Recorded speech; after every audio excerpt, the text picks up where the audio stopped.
మీరు చూస్తున్నారు ఇక్కడ పెద్ద ఎత్తున కూడా ఎఫ్టీఎల్ అండ్ అట్లానే ఎఫ్టీఎల్తో పాటు ఉన్నటువంటి దానికి ఉన్నటువంటి పక్కన ఉన్నటువంటి గవర్నమెంట్ ల్యాండ్ పెద్ద ఎత్తున కూడా ఆక్రమించుకొని దీని మీద ఎవరైతే కబ్జాదారులు ఉన్నారో వాళ్ళు కోట్లాది రూపాయల రెంట్లు వసూలు చేస్తున్నారు. సో ఇది యాక్చువల్గా స్టేటస్ కో కూడా ఉన్నది.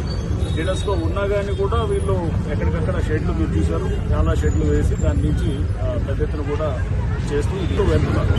సో ఇవన్నీ కంప్లైంట్స్ మాకు ప్రజావాణిలో పబ్లిక్ నుంచి రావటం, దాని మీద మేము క్షేత్రస్థాయిలో మొత్తం కూడా మేము పరిశీలించిన తర్వాత ఎఫ్టీఎల్ చెరువుని పెద్ద ఎత్తున కూడా కబ్జా అవుతుంది అనేటటువంటిది ఆ కంప్లైంట్ మీద మేము మొదలెట్టినప్పుడు దీని పక్కన ఉన్నటువంటి గవర్నమెంట్ ల్యాండ్ ఇష్యూస్ అన్నింటిలోకి వెళ్ళినప్పుడు ఇవన్నీ కూడా వస్తే మాకు ఇమీడియట్ గా వీటన్నిటి మీద మేము ఆక్రమణ తొలగించాం. ఎంత పెద్ద మొత్తంలో